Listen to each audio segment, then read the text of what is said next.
1:10. Buenas noches, amigos. Hace poco recordaba una escena concreta que el cine llevó a la gran pantalla con enorme éxito.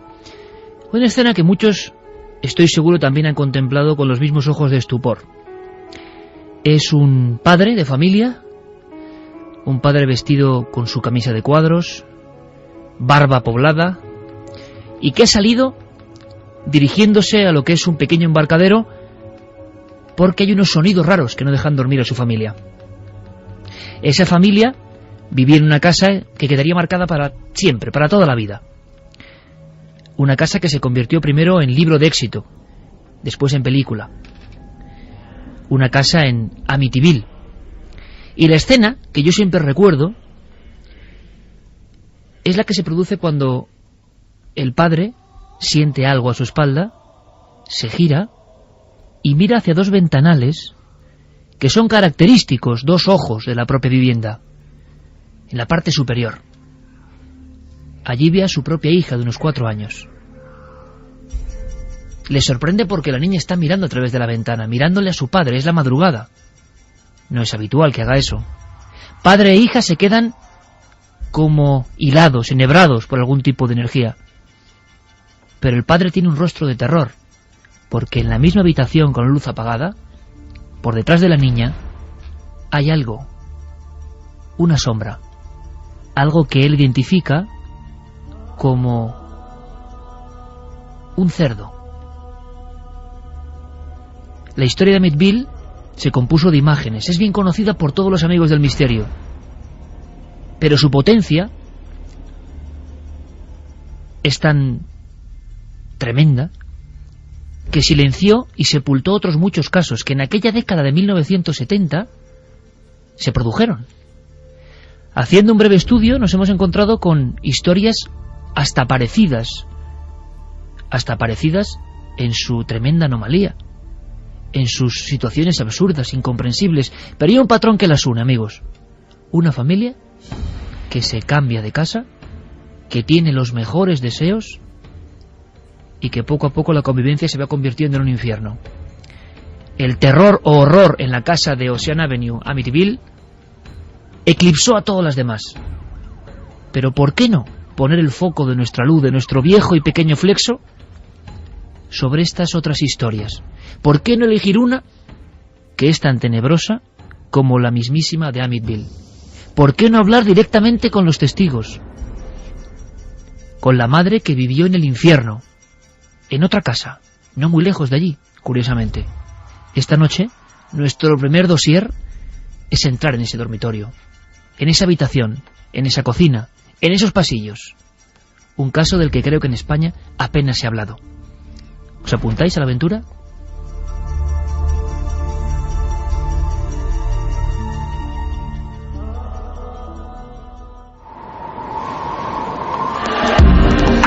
Nunca antes habías estado tan cerca de lo desconocido. Milenio 3, Cadena Ser.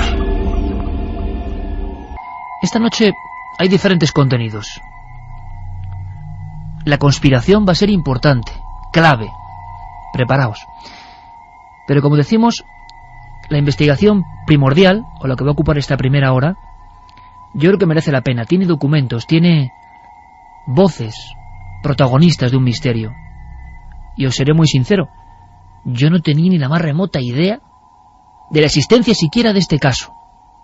Precisamente por eso, porque todos nos centramos en los mismos iconos del misterio. La familia que, aterrorizada, pasa 28 días en su domicilio de ensueño y se tiene que marchar de allí después de que varias voces casi los repelan. Otro detalle. ¿Os acordáis? En Amityville, un exorcista tuvo que acudir, un sacerdote, para intentar enfrentarse con algo que moraba en ese lugar, siempre según su opinión. Y fue indagando sobre casas, sobre ubicaciones y muebles civiles que habían sido exorcizados cuando dimos con este caso. Gracias a toda la investigación de este equipo, con Fermín Agustí, con Carlos Dargo, con Noel Calero, en los mandos sonoros, hemos podido llegar incluso hasta los testimonios de primera mano. Y eso de verdad que merece toda la atención del mundo. Carmen ha investigado y se ha sumido en esta historia, e incluso hay que decirlo, también las pesadillas han acompañado a la obsesión que a veces llega cuando uno se mete demasiado a fondo en un suceso. Buenas noches. Buenas madrugadas, Iker. ¿De qué casa y de qué caso estamos hablando? Estamos hablando de la casa encantada de Hinsdale, aunque no es solo una casa, es todo un terreno, es una localización. Luego veremos cómo incluso tenemos el relato de investigadores que han podido estar en la zona y vivir los fenómenos que allí se producen. Te empiezo a contar cómo es una familia normal que vive en Buffalo, un matrimonio, Clara Miller y su marido Phil. Habían tenido 4 hijos. En 1968 pierden a la quinta niña, nació una niña y a los 2 días fallece, no saben muy bien por qué. El matrimonio, que en un principio era normal, con los problemas que puede tener cualquier pareja de los años que empiezan 70 en aquellos tiempos, hasta que un día empiezan a tener problemas serios en la pareja, empiezan a no llevarse bien, surgen las riñas y deciden darse un tiempo. Se van durante una semana a una pequeña cabaña a intentar solucionar los problemas, acompañados de los niños. Pasan varias jornadas viviendo en la naturaleza y creen que eso es lo que les hace falta. Deciden dejar su casa de Búfalo y empiezan a buscar una vivienda Iker en el campo. La agencia que les había alquilado esa pequeña casita dice que bueno, que tienen una casa bastante bonita, que tiene más de 100 años, pero que estaba todavía en buenas condiciones, que está a muy buen precio, porque era un matrimonio que tenía unos sueldos normales, y cuando van a verla se enamoran de esa vivienda.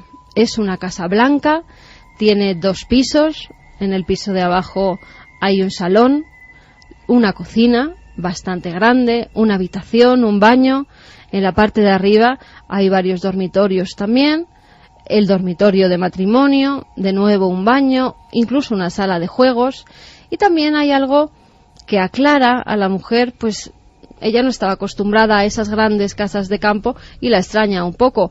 Hay una especie de habitación que está justo debajo de las escaleras que le dicen que es el cuarto de calderas o un trastero que lo puede utilizar para lo que quiera. En un principio, cuando están viendo la casa, esa puerta intentan abrirla y no cede, hasta que por fin consiguen abrirla y ven que es un cuarto muy oscuro, que no tiene ni siquiera luz, y les extraña que dentro de esa especie de trastero haya una chimenea. Pero fíjate, Iker, hemos podido hablar con Clara, que después de todos los fenómenos que ahora relataremos y que le ocurrieron, decidió escribir a modo de diario un libro con todas sus vivencias. Ella nos cuenta en la época cómo era su familia, cómo era su matrimonio. Éramos normales, como cualquier otra familia. Mi marido trabajaba y yo también en la Universidad del Estado de Nueva York. Compramos una cabaña en la montaña y nos gustó tanto que pensamos en irnos a vivir allí. Buscamos una casa y como la mujer que nos había vendido la cabaña tenía esta casa, nos hicimos con ella, aunque creo que durante un tiempo había estado abandonada.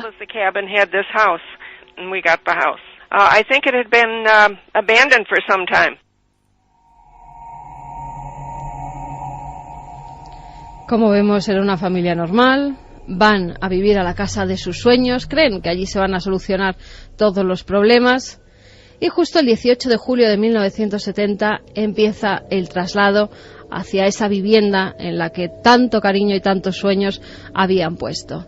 Su familia, la familia de Clara, iba a ayudar a hacer la mudanza. Gordon, su hermano, es el primero que llega hasta esa vivienda y empieza a escuchar un extraño sonido como de abejas. Zumbidos de abejas. Incluso ve que las ventanas están completamente negras. En un principio piensa que son cortinas, aunque le extraña. Cuando se acerca más, son las abejas. La casa está plagada de estos animales, hasta tal punto, Iker, que ni siquiera pueden acceder. Llaman a un exterminador y acaba con todas las abejas, pero no sería el único episodio que tienen con estos animalillos. Parece que algo empezaba mal en ese 18 de julio de 1970. La casa era el primer aviso que daba.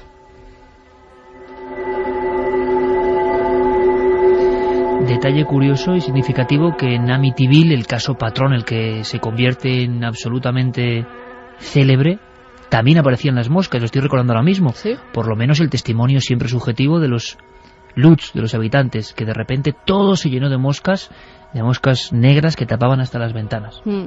Clara nos hablaba de estos animales y de la sensación que tuvieron. Dijo que nunca había visto tal cantidad de abejas en un solo lugar. Y aquella no era la época del año en la que las abejas enjambran. Yo pensé, tendré que empezar a aprender a vivir con esto porque así son las cosas en el campo.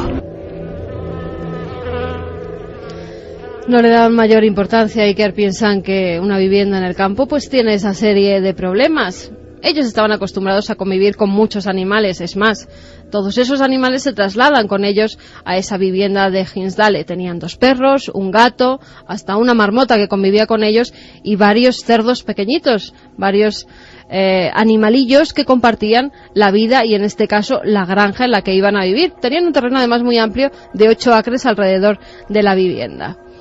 Pero empiezan a surgir una serie de fenómenos que ya escaman a Clara, aunque en un principio no quiere decir nada. Una noche que iba a recoger a sus hijos de la escuela, va por la carretera, hacía una tormenta muy fuerte, había un fuerte temporal, mucho viento, en otras ocasiones ya se habían caído árboles a la carretera que impedían a los coches pasar, pero justo cuando pasaba cerca de una de esas ramas, ve una figura colgada de un árbol. Para enseguida, frena el coche, incluso el perro que iba con ella dentro se da con el cristal del vehículo porque ve a un ahorcado. No puede decir si es un hombre o una mujer, solamente ve una figura con una cuerda, una capucha en la cabeza y a ella la recorre todo un escalofrío. Se baja, coge su linterna y allí no hay absolutamente nada. Hay que decir que Clara permanecía todavía hoy, o sea, esta noche se ha producido una de las entrevistas que hemos tenido con ella. Podría dar buena fe nuestro compañero Carlos Largo, y su nerviosismo al recordar los hechos estaba absolutamente patente ahí todavía. Recordemos además que han pasado ya 30 años, porque esto ocurre en 1970. Ellos viven en esta casa de 1970 a 1974. Durante 4 años se producen toda serie de fenómenos. Pero cuando ya deciden empezar a hablar de lo que está ocurriendo dentro de la familia y de las apariciones, de las visiones que están teniendo, es cuando su hijo Mike, que estaba con unos amigos por el bosque cercano, un bosque que ya tenía fama de que pasaban cosas, de que era un lugar donde los coches que llegaban se estropeaban, donde había cierta energía que no era buena. Incluso los vecinos hablaban medio en broma, medio en serio, de un fantasma que se aparecía y lo daban como algo absolutamente normal. Mike, el hijo de 17 años de esta familia, cuando estaba por el bosque jugando con los amigos, de repente los 3 ven una figura de un hombre, parece joven, solo le ven por la espalda, pero sí se dan cuenta de que lleva una escopeta al hombro. Le siguen, está en medio de los árboles, está recorriendo ese bosque y cuando están casi enfrente de su espalda, desaparece. Mike recuerda incluso la historia a Iker. Muchos años después, él es consciente de que vieron algo extraordinario. Vimos a un chico joven que pasaba por allí con un arma. Queríamos acercarnos a él y preguntarle qué hacía en nuestra propiedad. No sé cómo lo hizo, pero el caso es que desapareció. Todo parecía centrarse en el exterior de la vivienda, en el bosque cercano. Parece que allí era donde se daban los fenómenos. Tal vez las corrientes de agua provocaban ese tipo de fenómenos. El caso es que la familia empieza a estar intranquila, porque dentro de la casa comienzan a oír ruidos. Por las noches, una especie de botas de un hombre, identificaban ellos por el ruido tan grande que hacía, lo pesadas que parecían ser, parecía subir y bajar las escaleras constantemente. Algo que se ha dado también en otros casos, incluso en nuestro país, Iker, como si alguien estuviera con periódicos, como si alguien rasgara periódicos o incluso tirara pilas de periódicos, cristales que se rompen y no hay ninguna ventana que estuviera rota. fenómenos que en un determinado momento empiezan a identificar como un poltergeist. No era gente que se dedicara a leer ni libros de ocultismo ni nada por el estilo, pero como todo el mundo habían oído hablar de que en determinadas casas pues se producían este tipo de fenómenos, aunque creían que bueno, que era todo el traslado, que los ruidos del campo podían hacer o parecer que hacía esos ruidos y en realidad eran cosas naturales. Pero cuando ya ven que hay algo verdaderamente extraño es cuando se encuentran en la casa Mike y las dos hermanas pequeñas. Están viendo la televisión tranquilamente, justo detrás hay un gran ventanal y ven a un chico de unos 16 años. Parece que está perdido. Tiene la cara muy blanca, el pelo moreno, incluso va vestido con ropas como antiguas, como de otra época, de hace 20 años más o menos. Creen que es un chico que se ha perdido, que verdaderamente ha llegado hasta allí, no ha encontrado el camino de vuelta a su casa, aunque se extrañan porque no tenían vecinos. Los vecinos más cercanos estaban en la colina de enfrente y los conocían perfectamente, eran amigos de la familia. Cuando Mike sale a ver quién es este joven y si le puede ayudar a encontrar el camino de regreso a su casa, el joven parece que ni se da cuenta que Mike ha salido a su encuentro, hasta que le tiene casi enfrente e inmediatamente desaparece. Mike lo identifica como si apagáramos una televisión y esa figura se deshiciera.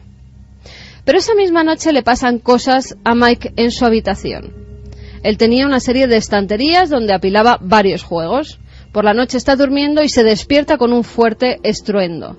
Un ajedrez que tenía en la estantería que había justo enfrente estaba como bailando por el suelo, pero no solo eso, ya despierto ve como otro juego sale volando de la estantería y va hacia él. Le cae justo encima del pecho, aprisionándolo. Da un grito muy grande y su madre se despierta y acude en su ayuda. El propio Mike nos recuerda hoy en día cómo vivió ese extraño suceso. De ningún modo puedo encontrar una explicación física. No existe ninguna fuerza gravitacional que pueda provocar que lo que está colocado al fondo de un montón caiga por sí solo y lo que está arriba no se caiga. Un sonido. Una voz. Una investigación. Milenio 3. Iker Jiménez. Cadena SER.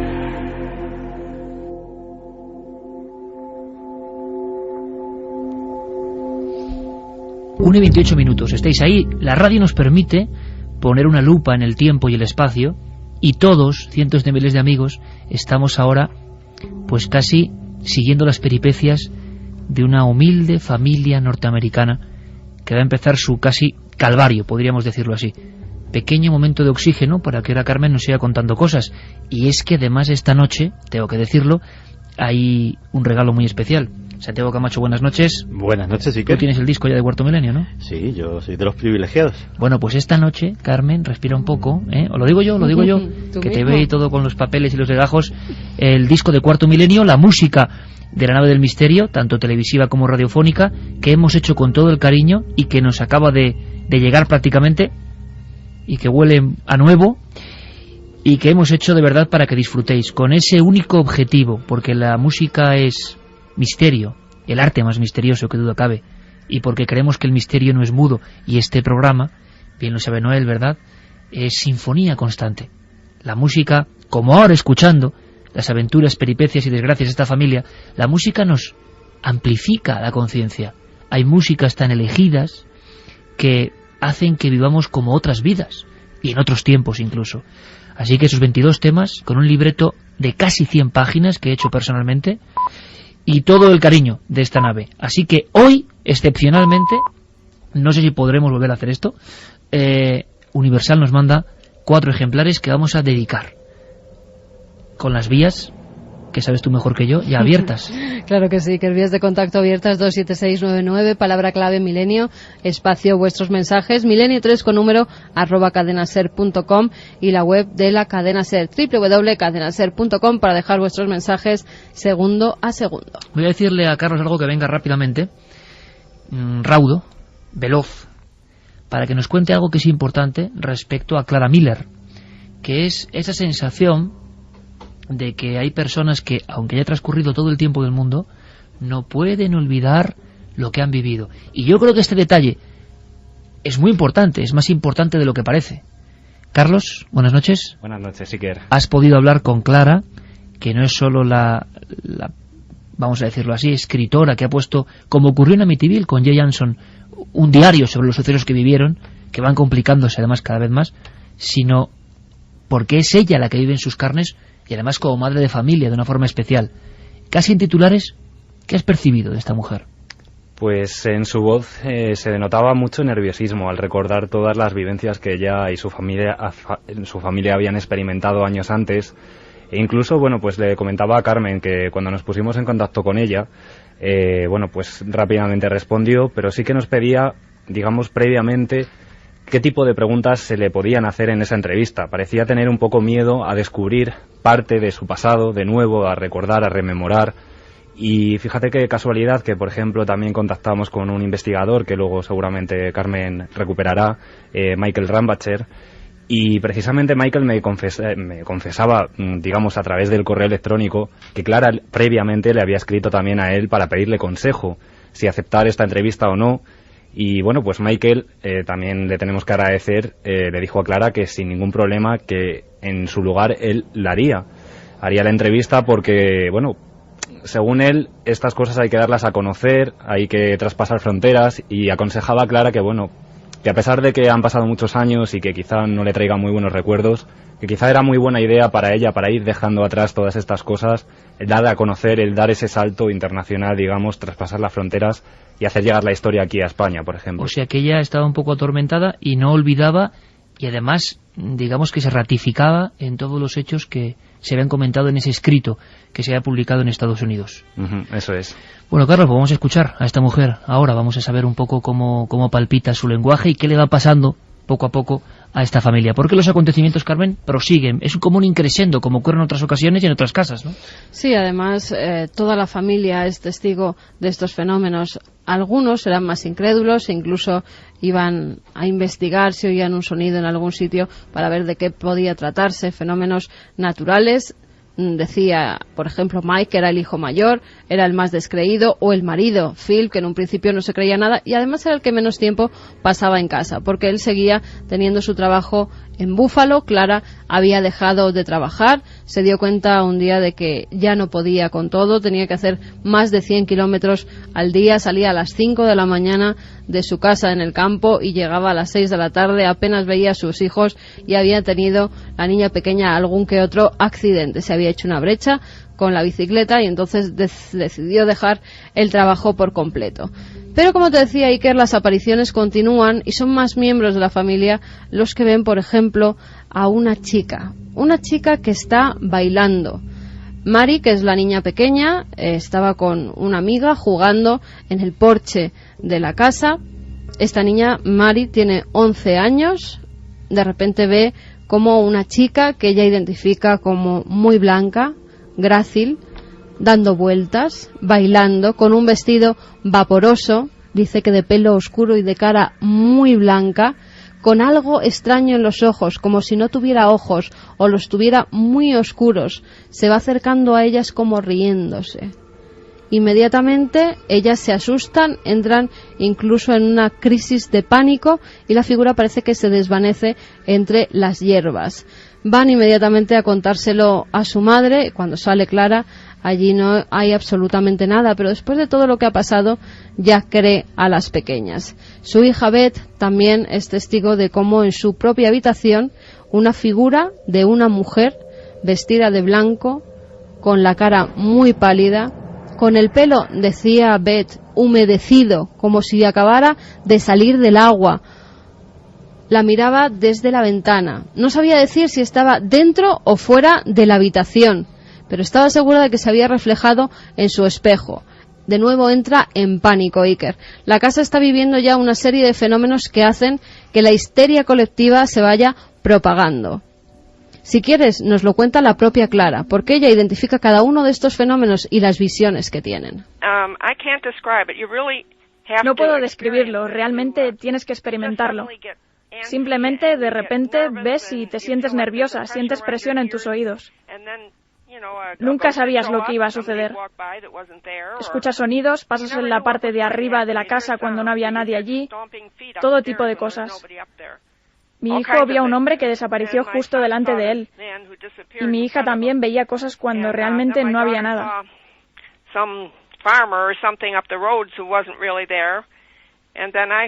Y yo, por ejemplo, escuchaba música y sonidos como cantos gregorianos en la parte alta de la montaña, cuando te puedo asegurar que tampoco había nada. Los fenómenos al principio eran más comunes en el exterior. Una vez vi a alguien y pensé que era mi hija porque parecía una chica muy joven. Bajé e intenté seguirla, pero ya no estaba. Mi hija estaba durmiendo, por lo que no podía ser ella, no sé quién podía ser.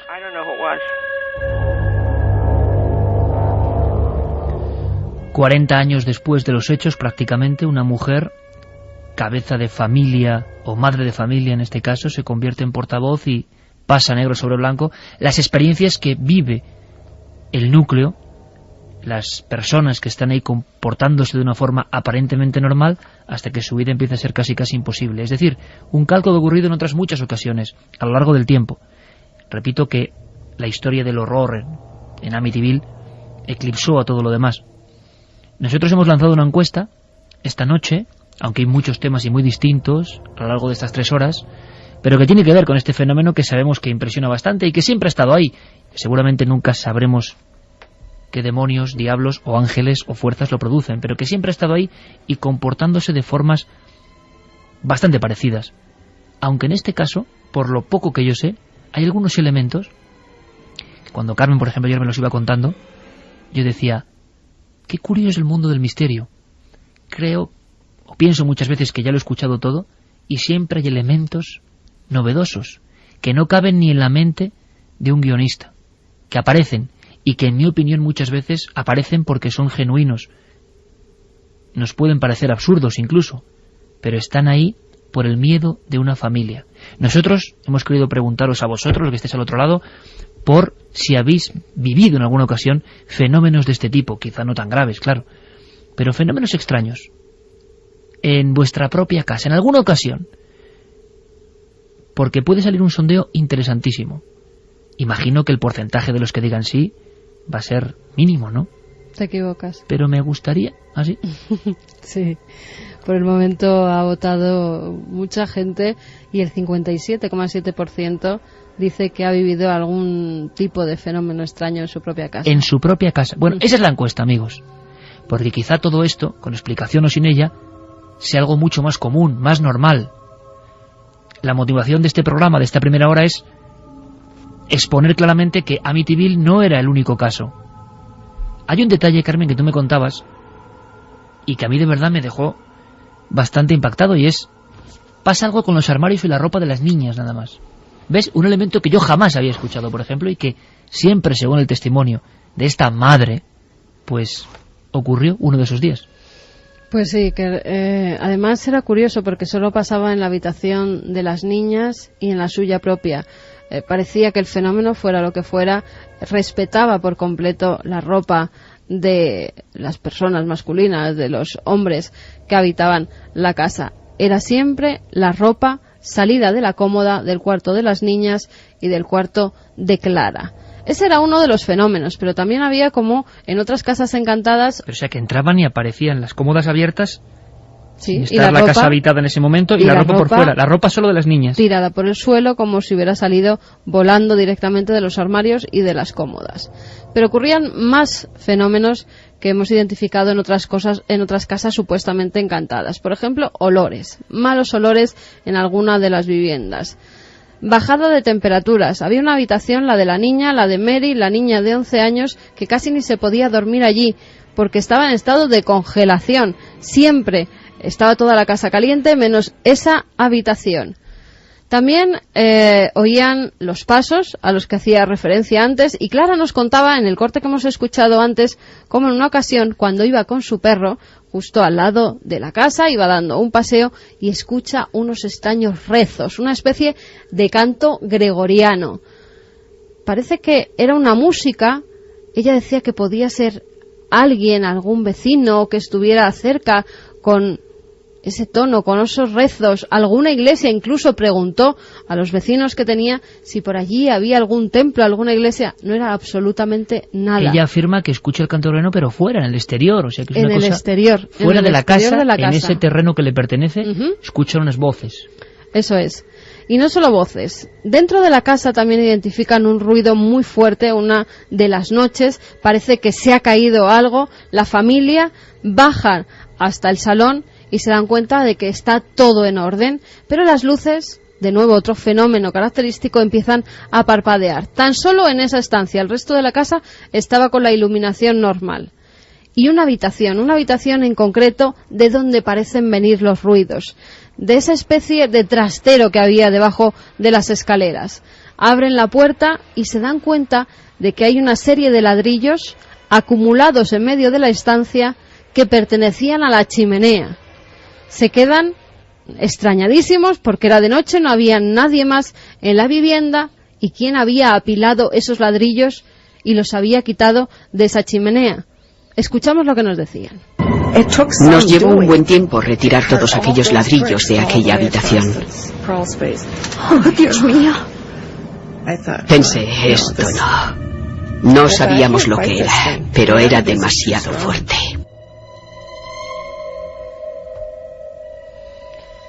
Empiezan a sentir verdadero pánico porque hay algo más que los acompaña en esas estancias y deciden llamar a un sacerdote, al padre Talbot. Sería como aquí teníamos al padre Pilón, un sacerdote que se dedicaba a investigar casas encantadas, que había acudido a innumerables sitios donde se producían fenómenos poltergeist, y lo primero que hace es mirar la vivienda. Delante de él no se produce ningún fenómeno en aquella ocasión. Intenta tranquilizar a la familia, bendice tanto a los niños como la casa y dice que bueno, que puede tratarse de algún fenómeno poltergeist, pero que con esa bendición, con esos rezos, todo se va a calmar. Clara en un principio se queda contenta porque parece que se han apaciguado, pero enseguida comienzan de nuevo los fenómenos. Pensé, espera un momento. A mí me enseñaron que esto funciona. Me habían enseñado que cuando un sacerdote viene a rezar una oración, todo se soluciona. Pero no funcionó.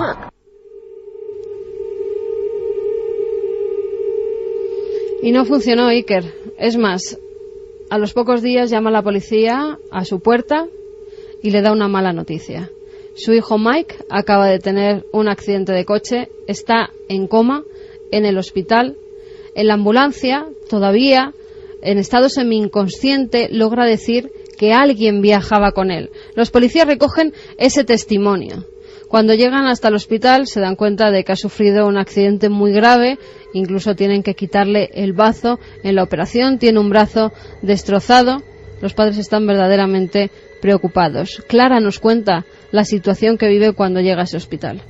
Tenía una hemorragia muy fuerte y tuvieron que extirparle el bazo.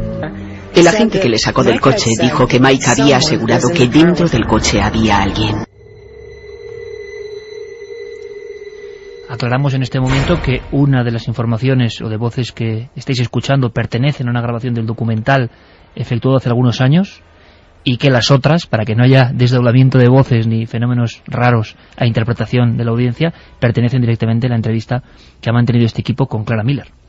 Pues sí, que ahora volveremos a escuchar lo que nos ha contado Clara de una serie de quemaduras que los niños pues tenían en sus brazos y en sus piernas. Por la noche, cuando se acostaban, todo parecía estar en calma, aunque en cuanto se apagaban las luces empezaban los fenómenos. Pero hasta el momento no habían atacado a ningún miembro de la familia, pero se empiezan a dar cuenta de que una especie de gotas que hacen quemadura tanto en brazos como en piernas sale en la piel de los más pequeños. Parece como si les hubieran echado ácido, como si algo corroyera la piel. Y se asustan, verdaderamente están ya en un estado, Iker, que muchas veces algunos de los niños se iban con sus abuelos a Búfalo a pasar allí temporadas, semanas, porque tenían pánico de volver a su casa. Clara, en la entrevista que hemos mantenido con ella, nos cuenta qué eran esas quemaduras y cómo salían. Sobre todo al final, porque los niños aparecían con quemaduras. Parecían como quemaduras químicas que se producían por la noche y no las veíamos hasta la mañana siguiente. Era como un sentimiento terrorífico de que algo malo iba a ocurrir, como si fuera algo diabólico. El padre Trabold nos dijo que saliéramos de la casa antes de que aquello nos matara, y así decidimos salir de allí. Él había estado en otros muchos exorcismos e incluso clasificó los fenómenos que se produjeron: poltergeist, apariciones de entes, sonidos y muchas cosas más, y confesó que era el caso más extraño que jamás había visto.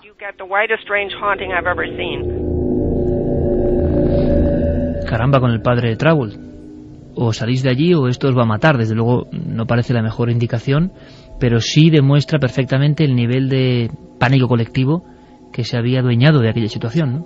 Lo decía con toda la razón del mundo, Iker, porque esa familia vivió todo tipo de accidentes. En los 4 años que estuvieron allí, mira, te paso a enumerar algunos de los fenómenos y de los accidentes que vivieron. Mari, la niña pequeña, se cae de la bicicleta y se hace una brecha, una cosa normal con una niña de 11 años. Laura también se cae de su bicicleta y tiene una severa infección en un pie, se le infecta y casi tienen que amputarle ese miembro. Después se rompe una pierna jugando en el colegio. Bueno, pueden ser cosas de niños, cosas normales, eso le pasa a todo el mundo. Pero es que en esas mismas fechas, Mike, el chico de 17 años, se tira agua hirviendo encima del estómago. Dice que parece que cuando llevaba una olla con agua hirviendo, algo le empujó y le arrojó ese agua por encima. Clara se rompe un dedo intentando arreglar una ventana. Mike se corta un tendón del pie. Phil, el padre, se corta el pulgar cuando intenta desatascar el coche que se ha quedado encajado en la nieve. Beth, la hija, se rompe la mano. La madre de Clara se cae por esas escaleras de la casa empinadas. Dice que algo o alguien la empuja.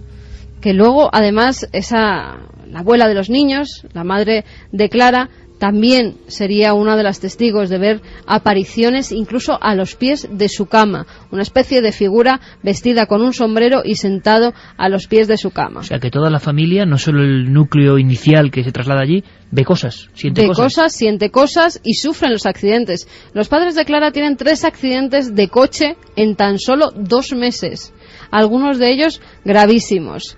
Clara también tiene un accidente en el que choca, un coche se salta un semáforo y justo la da en todo el lateral, pues casi matándola. Pero sigue, Mike es el que tiene el accidente y se queda en coma, como hemos dicho antes, y hasta el novio de una de las hijas llega a su casa para enseñar el coche nuevo que ha comprado, y el coche inmediatamente pierde los frenos y se choca contra un árbol, quedando siniestro total. Un coche que acababa de salir del concesionario, Iker. Una serie de fenómenos que además con los coches se centraba particularmente, porque en años posteriores gente que ha estado allí investigando también ha sufrido que los coches pues perdieran el poder controlarlos, perdieran los frenos o se rompiera el cambio de marchas. En fin, siempre pasaban cosas con los vehículos, parecía que no quería que llegaran hasta la vivienda. Pero sigamos, Iker, sigamos con las apariciones de la casa y con lo que esta familia tiene que hacer. Los niños, como hemos visto, aparte de sufrir esas quemaduras y esos accidentes, pues estaban en pánico. Y decide el sacerdote no solo bendecir la casa, sino también llamar a un psíquico, a Al Steins. Al Steins había sido una de las personas que mayores poderes, según la Sociedad de Parapsicología de Nueva York, tenía. Había sido estudiado incluso en laboratorio porque tenía una serie de capacidades. Y cuando llega a la casa, llevado por el sacerdote, dice que no le cuenten nada de lo que haya sucedido, que él va a ir habitación por habitación y va a ver lo que pasa. Y los fenómenos se centran en ese cuarto, en ese trastero debajo de la escalera. Allí dice que él ve cómo en otra época eso ha sido una especie de vivienda donde paraban las diligencias, las caravanas, una caseta donde se podía descansar, y alguien había cometido muchos asesinatos. Incluso dice que identifica 7 espíritus diferentes. Escuchamos cómo Clara en ese documental nos habla de ese psíquico y de lo que cuenta. Dijo que allí había multitud de entes, No sé si eran personas que hubieran sido asesinadas. Eso no lo dijo, pero aquello debía de ser la consecuencia de personas que habían sido asesinadas allí. Creo que el padre Al pensaba que aquella era su última oportunidad de deshacerse de lo que había allí.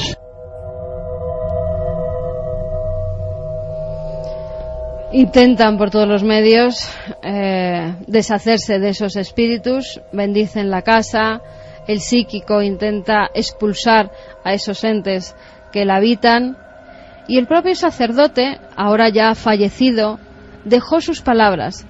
En ese documental dijo lo que había vivido, los fenómenos que había tenido que soportar, incluso él fue testigo de muchos de ellos, Iker. Escuchamos al padre Travel. I think that there were some paranormal happenings taking place. Ocurrían fenómenos paranormales allí y seguramente algún tipo de aparición. También tuvieron lugar fenómenos poltergeist. Probablemente fue causado por una combinación de una especie de energía psíquica producida por la familia o alguno de sus miembros.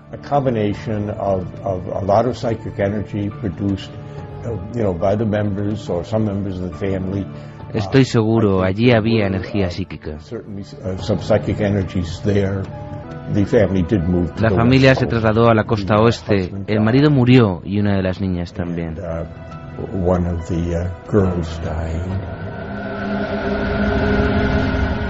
Resulta curioso escuchar a este sacerdote y en vez de hablar del diablo habla de energía psíquica, ¿no? Pero antes había dicho a la familia que se marchase de allí cuanto antes porque eso podía matarlos, en fin, no sé. Y todo el mundo dirá que cómo aguantaron 4 años, que cómo la 4 familia... años estuvieron. 4 años, de 1970 a 1974. Que cómo aguantaron, pues porque no tenían otro lugar donde ir. Como suele ocurrir en estos casos, habían dejado todo su dinero en la ilusión de tener una casa en el campo y no podían mudarse a otro lugar. Clara incluso decía que era imposible, que no tenían dinero y además... En el corte, se lo voy a pedir a Noel, en el corte 13, en la entrevista que hemos hecho con Clara, nos dice por qué no podían dejar esa vivienda y cuándo ya decidieron por fin, aunque fuera lo último que hacían, largarse de allí porque estaban verdaderamente asustados. Todo iba mal. Yo estaba preocupada porque no podía dejar a los niños solos en la casa y mi marido empezó a tener problemas en el trabajo porque estaba preocupado por nosotros. Y hablamos de salir de allí como fuera. Intentamos vender la casa, pero fue imposible. Nos declaramos en bancarrota y perdimos la casa y todo. Y han vivido muchas familias después de nosotros durante años, pero eran como imágenes espejo de nosotros. Todos siempre se rompía como nosotros. Otros han permanecido menos tiempo y recientemente vivía una pareja de ancianos de 80 años y ambos han muerto hace pocos meses. Ella decía que se despertaba en el medio de la noche y que veía a un hombre que permanecía de pie cerca de su cama y que ella le preguntaba, ¿qué estás haciendo aquí? Y él contestaba, no lo sé.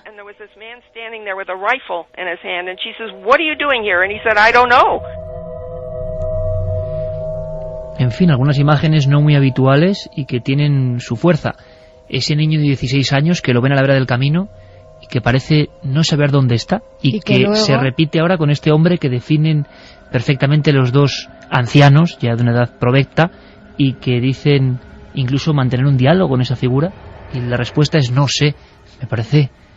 A ese niño luego lo identificarían, Iker, con un hijo de uno de los comerciantes de Hinsdale que había perdido a su hijo precisamente en esa zona cuando el chico tenía 16 años. Y la descripción que da es clavada a lo que ven los niños. Pero por lo tanto, ¿sabemos algo del pasado de esa casa?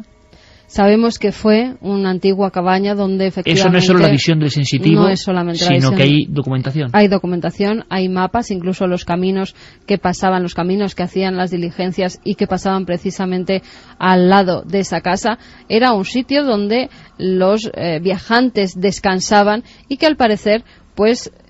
hubo varios asesinatos, no se sabe si asesinatos, lo cierto es que hubo varias desapariciones. Se cree que fueron asesinados porque es cierto que se encontraron huesos. En la zona había varias tumbas y había huesos bastante antiguos. Incluso los perros de la familia llegaban con esos huesos a la casa. Te voy a preguntar ahora mismo, que parece que hay testimonios de los perros que de repente llegaban con tibias y llegaban con partes de de cuerpos. Aquí tenemos, Santi, una especie de huerto del francés, el mítico caso español de posada o casa de huéspedes, que claro, al final se ponían a jugar las cartas, hacían una especie de pequeños complots entre varias personas, los mataban, les quitaban las ganancias y los enterraban allí mismo. Pues algo parecido, pero a la americana. Pues sí, los casos además se han repetido multitud de veces en diferentes países. Tenemos el caso de los caníbales de Swanee Vane en Escocia, que no solamente asaltaban a los viajantes, sino que además, aparte de desvalijarlos y quitarles toda la mercancía que llevaban, los devoraban incluso. Con lo cual estamos ante un camino que efectivamente en la época de las diligencias podía ser perfectamente un lugar conflictivo en ese tipo de cosas, y hay un montón de cuerpos que pueden no haber aparecido nunca. La verdad es que estoy absolutamente impresionado con el caso que nos está contando Carmen, porque tiene todos los ingredientes habituales y algunos absolutamente desconcertantes. Sí, desconcertantes. Esa forma, ¿no?, que tienen algunas de las apariciones, ese como estar en un limbo que no sabe dónde. El psíquico había visto como un personaje masculino quemaba esos cuerpos en la chimenea que todavía se conservaba en ese cuarto trastero. La chimenea original estaba allí cuando llegan. La chimenea original está cuando llegan, y la visión que tiene el psíquico es que están quemando muchos cuerpos en esa gran chimenea. Y al final se marcha esta familia, pero otras familias viven fenómenos allí. La familia se marcha. Antes nos apuntaba Carlos que hemos hablado con Michael Rambacher, él es investigador, y dice que no se centra solo en la casa, sino que él ha investigado también toda la zona, y al parecer es la casa y los alrededores, todo el entorno donde se dan esos fenómenos. Si quieres que nos lo cuente el propio Michael.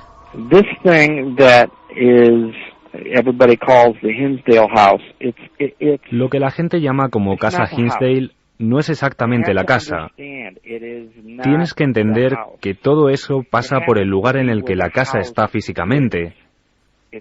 Es una tierra de energías, por los sucesos que ocurrieron antes. En ocasiones el pasado se entremezcla con el presente, y eso es lo que realmente la gente experimenta.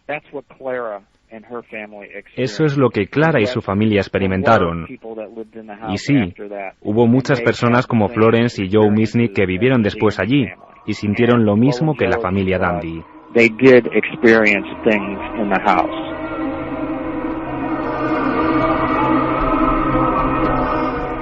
Pues el propio Michael citaba a Florence. Florence Misnick es la persona que posteriormente habita la casa, ahora ya ha fallecido, también su marido, y ella, en un documental,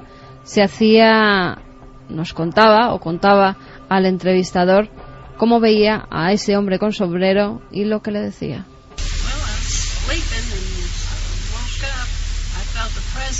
Bien, estaba durmiendo, me desperté y sentí una presencia en la habitación. Miré y llevaba pantalones, una chaqueta, un sombrero, y le pregunté, ¿qué haces aquí? Y me contestó, no lo sé. Así que me volví a la cama y la siguiente vez que miré ya no estaba.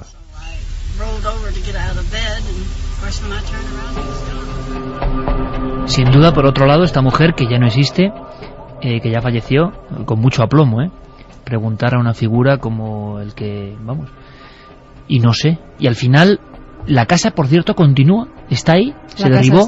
La casa sigue, la zona sigue, siguen produciéndose fenómenos paranormales, investigadores, grupos que van hoy en día a experimentar allí cosas, sufren este tipo de fenómenos, coches que se siguen parando, accidentes que siguen ocurriendo en esa carretera, visiones que sigue teniendo la gente, con lo cual es Iker todavía un punto activo, donde por otra parte Clara no ha vuelto a ir. Nunca más quiere acercarse a ese lugar que tanto daño hizo a su familia. Ella acabó divorciándose de su marido, su hija Laura, que parecía era en la que se centraban todos los fenómenos, o eso decían los psíquicos que estuvieron con ellos, murió a los pocos años de abandonar la vivienda. Bueno, os dejamos con todas las noticias aquí en la SER y ahora continuamos con temas bien distintos.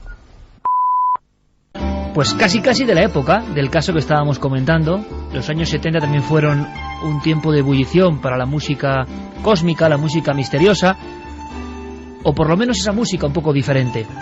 Esa música que compilamos en este CD doble, Cuarto Milenio, y que hoy sorteamos entre todos nuestros amigos que escriban a la web, a las vías de contacto distintas que tenemos. 27699. Algún día lo diré bien, después de 10 años. Palabra clave Milenio, Eso. espacio, los mensajes. Y la cadenaser.com, por supuesto, la web, ¿no? Sí, web, www.cadenaser.com y Milenio 3 con número @cadenaser.com. Y una encuesta en ikerjiménez.com, todo.com. ¿Has vivido fenómenos extraños en tu propia casa? Pues tú que decías que no iba a haber nadie, muy pocos. 61,7 que sí. Caramba. Hombre, es que ¿quién no ha oído una canica en el piso de arriba cuando los vecinos están de vacaciones? Bueno, O un 67. ruidillo. 61,7. Bueno, me deja realmente estupefacto. Sí que no yo pensaba como mucho un 15%, 20 de personas. No. En fin, la sensación de que no todos los casos son tan complejos, ¿no? Como este de América, estos casos que estuvieron bajo el paraguas oscuro, desde luego, del suceso de Amityville, pero que, como veis, hay muchos, y además en el mismo estado, en Nueva York, y no muy lejos de la casa donde vivieron sus pesadillas los Lutz. Un caso casi gemelo, ¿verdad? Casi idéntico, sacerdote incluido. En fin, nuestra misión, que lo conozcáis y que luego, por supuesto, penséis lo que os venga en gana. Yo no sé qué piensan nuestros amigos, porque hay muchos que siempre que tocamos este tipo de temas, y ahora vienen unos bien distintos, enseguida hay ese resorte mágico, ¿no? Muchas personas trazan un nexo entre lo que están escuchando y lo que ellos han vivido en sus propias carnes, y hay muchos casos. Pues mira, Gema desde Alicante nos decía: en mi casa sí que han pasado cosas extrañas. Ocurrieron varios años antes de morir mis abuelos. Éramos 5 miembros y todos los veíamos. Maite nos dice: hola a todos, qué historia la de Clara y su familia. Yo no me imagino en una situación así. Gracias por estas noches y por vuestra música que me llega al alma. Fina nos decía: viernes 12 de enero de 2007, media hora antes de que comenzase Milenio, con toda claridad, una niña que desapareció en el parque. Jesús de Madrid nos dice: seguramente se trate de unas pobres almas perdidas, ancladas en una realidad que no le corresponde debido al sufrimiento y dolor que padecieron. Y Mar, que nos decía que le encantan estos temas de casas encantadas. Vamos también con la web, donde nos llegaban mensajes que... Pues Manolito de Huelva, por ejemplo, nos decía que le sorprendía la encuesta, que con esos resultados tendremos temas de investigación hasta el próximo milenio. Daniel desde San Francisco: solo quería comentar que sería muy interesante un programa sobre la Donner Party, nos decía. Bueno, pues investigaremos, que también hay exploración, supervivencia, canibalismo, y hoy en día puede haber apariciones. El grupo de Donner se quedó, era un grupo de colonos que iba hacia California, y después de un invierno durísimo se quedó clavado en un paso de montaña, y casi 100 personas tuvieron que sobrevivir jugándose, por ejemplo, en duelos, quién moría y quién vivía, quién era devorado con los demás.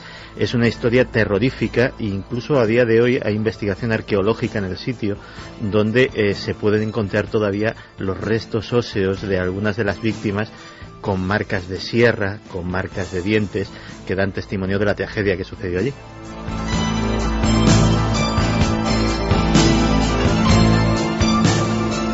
Alejandro desde Sagunto nos decía: mi hijo de 3 años, días más tarde, cuando le llevaba a la guardería en coche, me dijo: papá, la nena.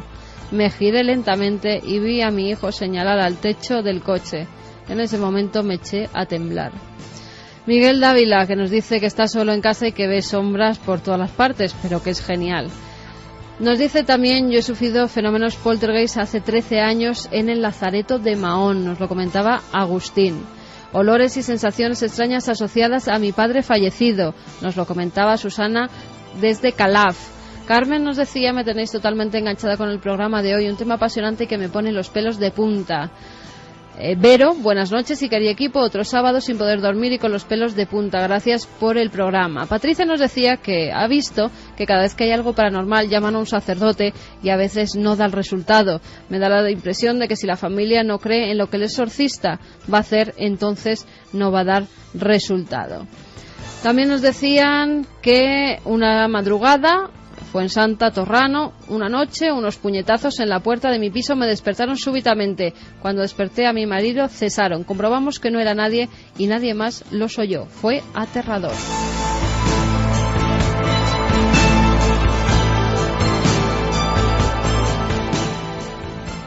Bueno, pues ya tenemos el fenómeno y también la pregunta que se puede extraer de todo esto. Cuando una familia entra en esa dinámica de psicosis colectiva, ¿ven cosas que no existen?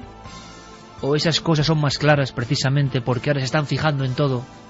Alguien hace mucho tiempo, hace muchos años, lo recuerdo perfectamente, en Málaga, un técnico electrónico, hablando de otras cosas, me dijo: mire, yo creo que esto de la mente y la locura es como una gran radio y cada uno tenemos nuestro dial. A veces, por accidente, el dial se mueve y de pronto empiezas a escuchar otras cosas. Es muy normal, muy habitual, y nosotros lo sabemos como meros periodistas, que las personas que sufren este tipo de fenómenos, cualquier intensidad, luego es bastante normal que sigan viendo cosas. Es como si su percepción se hubiese abierto de forma diferente, en un abanico más amplio que la de los demás. ¿Es solo la sugestión? ¿Es solo el miedo colectivo? Lógico en una familia que empieza a creer que vive en un sitio con cosas raras. ¿O es algo que todavía no podemos ni siquiera entender?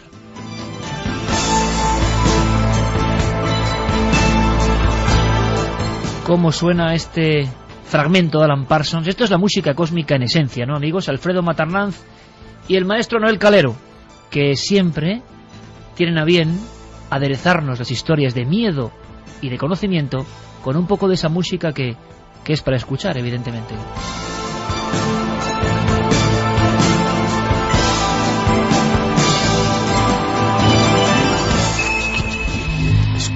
¿Quieres conocer la respuesta? Milenio 3 en la SER. Instante preciso para profundizar en una historia de la historia, en una conspiración española. Bueno, podemos decir que la página de nuestra vida, de los que ya habíamos nacido y de los que no habían nacido todavía, varió a raíz de este acontecimiento. Un 20 de diciembre de 1973, hacia las 9:26 de la mañana, en una calle bastante estrecha de Madrid, el presidente del gobierno de España salta por los aires en un viejo coche Dodge Dart, llega hasta lo alto de un edificio y hace una especie de equilibrio increíble entre la vida y la muerte también en la cornisa para caer, como si todo estuviese perfectamente planificado. Lo llamaron Operación Ogro los terroristas que lo hicieron. Fue un acontecimiento que, como digo, varió nuestro futuro. ¿Cómo sería España sin ese día?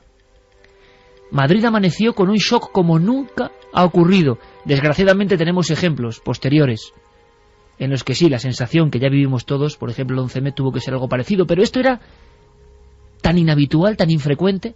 Por ejemplo, cuenta la historia y la verdad que los terroristas que ejecutaron a Carrero Blanco en la Operación Ogro no tuvieron más que ir a un bar, coger la guía de teléfonos, buscar por la C y ver el teléfono y la dirección del presidente del gobierno. Cuando uno ahonda un poco en las circunstancias de uno de los casos, ¿cómo llamarlo, Santi? Yo diría el JFK español.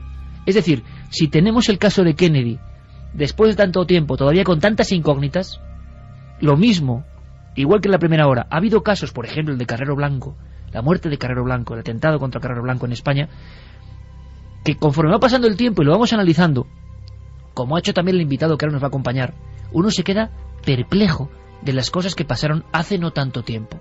Cosas clave. Siempre se ha dicho, se ha mantenido, que hubo muchos más elementos que no se contaron.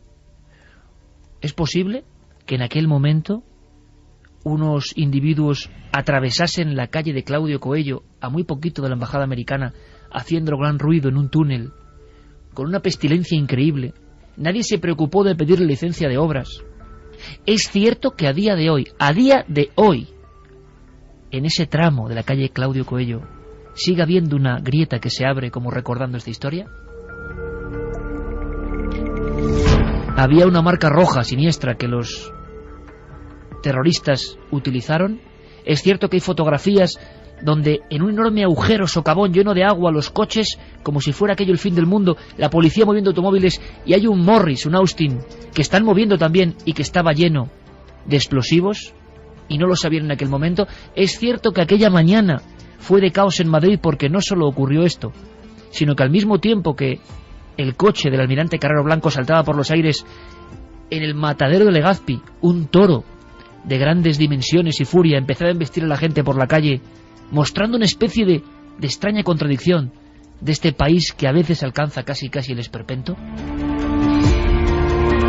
Muchas cosas nos la cuenta nuestro amigo José Antonio Pastor, que ya nos escucha desde la cadena SER en Bilbao. José Antonio, buenas noches. Buenas noches, Iker. Tengo tu libro, eres coautor con Marco Besas. Sí, exactamente, nuestro. Exacto, vuestro libro, y por cierto, maravilloso libro, fenomenalmente editado por la librería, de verdad que de Madrid al infierno, nos ha dejado aquí el equipo sorprendidísimos. Es un libro al que habrá que regresar en busca de nuevas historias, pero esta de Carrero, de verdad, yo creo que es un expediente para que muchos chicos y chicas jóvenes, sobre todo, que no saben ni intuyen lo importante que fue, pues sepan algo más de esa gran conspiración española. Vamos a empezar con unos sonidos, Santi, ¿te parece? Sí, porque toda esta historia en realidad comienza con una explosión y con unas voces que vamos a escuchar ahora.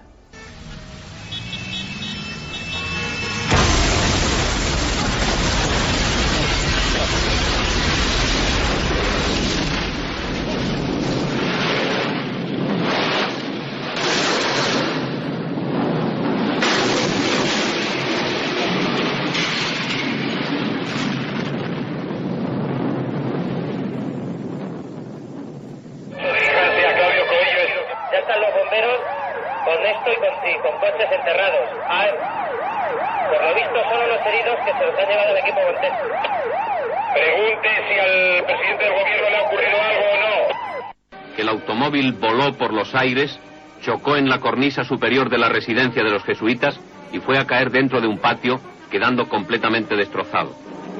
Del interior del vehículo fueron extraídos los cuerpos sin vida del conductor, don José Luis Pérez Mojena, y del inspector de policía, don Juan Antonio Bueno Fernández. El almirante don Luis Carrero Blanco, todavía con vida, fue trasladado inmediatamente a la ciudad sanitaria Francisco Franco, donde ingresó ya cadáver. 2:20. José Antonio, quería hacerte una pregunta en un inicio, antes de repasar un poco las claves de esta historia, de esta gran conspiración, que tú mismo indicas en el libro, que se ha convertido ya en material de estudio para los más conspiranoicos, ¿no? Sí, o la prensa más al límite. Oye, una cosa, esto que contaba José Antonio de que en el pavimento de Claudio Coello, a pesar de los diferentes reasfaltados, siempre vuelve a surgir una especie de línea que recuerda de forma macabra el acontecimiento. ¿Esto es cierto o es leyenda? No, esto es absolutamente cierto. No solo eso, además la línea marca casi el lugar donde detonó, donde se produjo la explosión. No solo hay una línea que traza el túnel, sino que hay una parte más ancha que hace una forma como elipsoide, y ahí es donde vamos, seguro se produjo la explosión. Y eso ha pasado, yo lo leí hace tiempo, fuimos Marco y yo a verlo para sacar las fotografías, y la trazada es perfecta, es el túnel. ¿Y ese túnel todavía existe, José Antonio? Bueno, el túnel es una historia muy curiosa. Cuando todo ocurrió, el Ayuntamiento de Madrid, pues por supuesto tapó lo que es de los 7 metros, pues tapó lo que, por decirlo de alguna manera, correspondería al Ayuntamiento, a obras públicas. Pero justo cuando llegas a lo que son los cimientos de la casa, ahí dijeron que se tenía que encargar los dueños del inmueble. Y entonces eso hoy en día está, no sé cuánto, lo estuvimos viendo hace unos meses, habrá unos 60 centímetros todavía del inicio del túnel. Y impresiona muchísimo porque es estrechísimo. Sacáis vosotros una fotografía en el libro y comentáis un lugar como un ataúd prácticamente, claustrofóbico. Sí. No se comprende cómo pudieron meterse ahí, cómo podían estar horas, cómo pudieron penetrar 7 metros hacia adelante y luego hacer la forma de T de otros 7 metros a ambos lados, con el olor a gas, la tierra impregnada, decían eso, que cada vez que pasaba alguien los tacones de las mujeres se oían perfectamente. Dicen también que cuando tiraban la bomba de alguna de las casas aquello era terrible, pero yo lo que vi dije, bueno, son 60 centímetros, no sé, parece que pero no, es una claustrofobia tremenda. O sea, dices, ¿cómo podían aguantar el olor, la mezcla de gas, todo? el comando que hizo la llamada Operación Ogro, ni más ni menos. Es que yo creo que, en fin, cuando pasa el tiempo, conforme pasan los años, uno se da cuenta de la dimensión de las cosas, ¿no? Atentado y muerte del presidente de esa forma, de nuestro país que ha tenido muchos atentados a presidentes, ¿no? Sí. Y algunos con grandes misterios, por cierto, pero incluso les cambió el color de la piel a los miembros de este comando por estar tanto tiempo ahí abajo, ¿no? Claro, una vez que superaron los primeros cimientos, entraron una tierra suelta, pero una tierra que estaba impregnada, estaba húmeda. Entonces, claro, de estar metidos allí todo el día, porque estuvieron 8 días, tardaron 8 días en hacer todo ese agujero. Dicen que aparte la peste que te llevaban encima les hacía que no se acercara a nadie. Cuando iban a cenar tenían que estar apartados del resto de la gente porque desprendían un olor insoportable. Tuvieron además algún derrumbe en el cual, a raíz de eso, se acompañaban de una pistola, porque decían, prefiero pegarme un tiro dentro del agujero que ahogarme de aquí. Y todo eso estaba pasando, José Antonio, y sobre todo hablamos para el gran público, los cientos de miles de amigos que nos escuchan y que estoy seguro muchos ni han acudido a los libros o a las películas que se han hecho sobre este acontecimiento. Yo recuerdo el inicio de esa maravillosa serie que era La Transición de Victoria Prego. Claro, la transición empezaba con este día, con este acontecimiento, y con una enigmática frase de Franco que era: no hay mal que por bien no venga. Y a partir de ahí empieza toda una serie de conspiraciones, la primera y genuina, junto con las bombas de Palomares, quizá conspiración española, porque se piensa que han tenido estos miembros de la ETA que tener ayuda, y nadie sabe si esa ayuda viene de la CIA o viene del bloque soviético, que es imposible que con la visita de Kissinger, ni más ni menos, a Madrid, durmiendo a pocos metros del lugar donde están estos escultores, entre comillas, haciendo el túnel, nadie de los servicios de inteligencia, nadie de la policía armada, nadie ha detectado esa obra ilegal, con lo que son las obras hoy en día, que uno hace clink en una pared y ya está el ayuntamiento. Bueno, pues nadie había pedido licencia, nadie sabía nada y los ruidos eran evidentes. Bueno, vamos a hacer una cosa, José Antonio, vamos poco a poco, si te parecen titulares, recordando lo que pasó, y luego con Santi, contigo por supuesto, entramos en la versión de qué pudo ocurrir, qué hubo detrás. ¿Te parece? De acuerdo. Primero, hay un intento de la ETA, según desveláis en el libro, y es una información de verdad alucinante, yo me quito el sombrero, de intento de secuestro del almirante Carrero Blanco, la figura que iba a seguir de alguna forma el franquismo, y se sabe que tiene una rutina cotidiana, que no hay ningún tipo de protección especial, y llegáis a comentar en el libro, José Antonio, que tenían previsto secuestrar a Carrero e incluso a todas las personas que estuvieran dentro en ese momento en la misa. Efectivamente, habían comprobado que no había más de 50 personas habitualmente en la iglesia, y entonces lo que se podía hacer perfectamente era entrar, no eran los 4 que evidentemente estuvieron al final, sino traer unos cuantos comandos más del País Vasco, y vestidos además de sacerdotes, entrar en la misa, y en un momento determinado de la misa controlar a esas 50 personas, que era sencillo por el miedo que podían crear con las metralletas, y llevarse a Carrero por una puerta lateral. En ese momento dejarían unas maletas diciendo que había un explosivo y que no se moviera nadie, o esas maletas se activarían, y de llevarse, además se lo llevaban relativamente cerca, a la zona del Santiago Bernabéu. Y efectivamente, esa fue una de las teorías, o sea, de los proyectos que tuvieron. También pensaron simplemente en ametrallarle en una calle cerca de su casa, pero sí, la del secuestro era porque ellos lo que pretendían era hacer un intercambio de presos. No pretendían matarles, sino pretendían sacar presos de la cárcel. Hay un momento en que esos planes varían, ¿no? Las circunstancias políticas y la muerte de algunos miembros de la ETA hacen que se cambie el formato de la idea para directamente atentar contra el presidente del gobierno. Efectivamente. Hay 2 hechos principales. La muerte de Chiquía. Chiquía muere en manos de la policía en Algorta. Y entonces eso hace pensar que no es suficiente con el secuestro, que hay que pasar algo más fuerte, algo que llame más la atención, y es el asesinato. Y luego, además, cuando pretenden hacer el secuestro, alquilan una serie de casas, y entre ellas alquilan una casa cerca del Santiago Bernabéu, que es donde van a tener a Carrero no más de 48 horas, además. En una tienda de niños, si no me equivoco, exactamente, ¿no? Una tienda de niños. Pero son las cosas que tiene. En esa tienda de niños se produce un robo de unos kinkis, de lo que llamamos kinkis de aquella época. Entonces les descubren, hay que poner una denuncia, ponen ellos una denuncia con unos carnets falsos, una identidad falsa, y entonces desisten de la idea de llevar a ese sitio, y desaparece la idea en ese momento del secuestro. Operación Ogro, os vais a sorprender, os lo aseguro.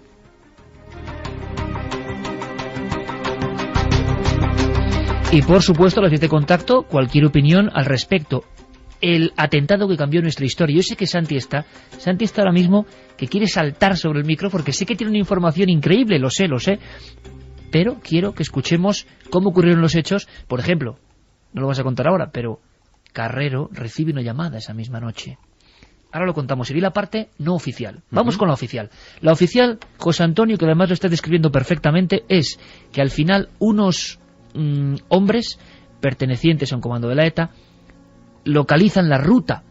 Siempre hacía la misma Carrero Blanco, era un hombre muy religioso, ¿no? No era nada difícil, verdaderamente, para ser un presidente de gobierno. Bueno, en aquel momento todavía vicepresidente, pasó a ser presidente. Eso fue otra de las cosas que complicó la idea de hacer el secuestro. Hacía todos los días lo mismo, pero invariablemente. O sea, es que es asombroso, con una seguridad mínima. Y hay otra parte que ellos dicen que llegan a comulgar a su lado, hombro con hombro, en la iglesia. Es terrible. Entonces llega el momento de hacer el famoso y tenebroso túnel, ¿no? ¿Cuál es la historia de ese túnel? Pues la historia del túnel es que, bueno, ellos descubren que ven unas obras en cierto día y eso les da la idea de, dicen, caray, si podíamos hacer esto, ¿no? Podíamos hacer un túnel, colocar un explosivo y llevarlo por los aires. Pero lo que ocurre es que, bueno, en un alarde de yo no sé lo que es, de inconsciencia, dicen que eso lo pueden hacer una noche. Pero que por supuesto se dan cuenta que no. Días más tarde descubren que se alquilan unos semisótanos en la calle Claudio Coello, que les puede venir perfecto para hacer eso. Entonces, nuevamente con una identidad falsa, alquilan el semisótano de Claudio Coello 104, diciendo que son escultores. Uno de ellos dice que es un escultor y que, bueno, que va a hacer unas obras para adecuar el local a sus deseos, a sus necesidades. Curiosamente, otra de las cosas que nos llama la atención es que el portero además era policía armada. O sea, es que hay una serie de cosas. Yo digo en el libro que... Sí, ni Valle Inclán. ¿Perdón? Que ni Valle Inclán o Berlanga sí. supera esto, ¿no? Pero es que además es que cada vez que hacían un ruido extraño, el supuesto escultor le decía, miren, hemos hecho ruido, y decía, no se preocupe, si esto yo ya lo entiendo, el trabajo que ustedes tienen consiste en eso. Por lo cual, José Antonio, también un portero que era portero de finca urbana y policía armado, que ocurre en su vivienda el complot contra el presidente del gobierno. Es que yo me imagino lo que pudo...